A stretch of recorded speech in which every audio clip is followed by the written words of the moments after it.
Hello, Sunday होता. मी of घेतला होता आणि ठरवलं होतं सिद्धिविनायक दर्शनला जायचं. मग लवकर उठले, ट्रेन पकडली आणि गेले. मस्त छान फुलं वगैरे घेतली आणि मग लाईनमध्ये उभे राहिले. संडे असल्यामुळे तुम्हाला माहितीच आहे, गर्दीही मिळणारच होती. मग छान असं दर्शन झालं.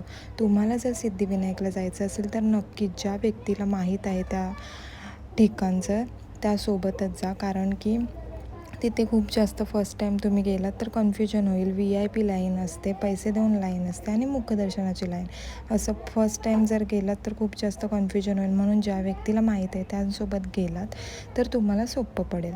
मग टाईम पण खूप होता, मेगा ब्लॉक पण होता. तिथेच गेलो होतो. मग ठरवलं बाबुलनाथ दर्शनही करून येऊ. मग तिथे स्टेअर आहेत. आम्ही स्टेअरने थोड्या स्टेअर आहेत म्हणून मग स्टेअरनेच गेलो. स्टेअरने जर तुम्हाला जायचं नसेल तर ऑप्शन आहे की तुम्ही गाडीनेही वरती जाऊ शकता. मग पहिलेच आम्ही गणपती बाप्पाचं दर्शन केलं आणि मग वरती जाऊन महादेवांचं दर्शन करून मग आम्ही निघालो. जवळच गिरगाव चौपाटी आहे, 5 मिनिट डिस्टन्सवर. मग तिथे गेलो, व्हिडिओज फोटोज काढले आणि पाऊसही नव्हता म्हणून मग आम्हाला टेन्शन नव्हतं. असा होता माझा आजचा दिवस.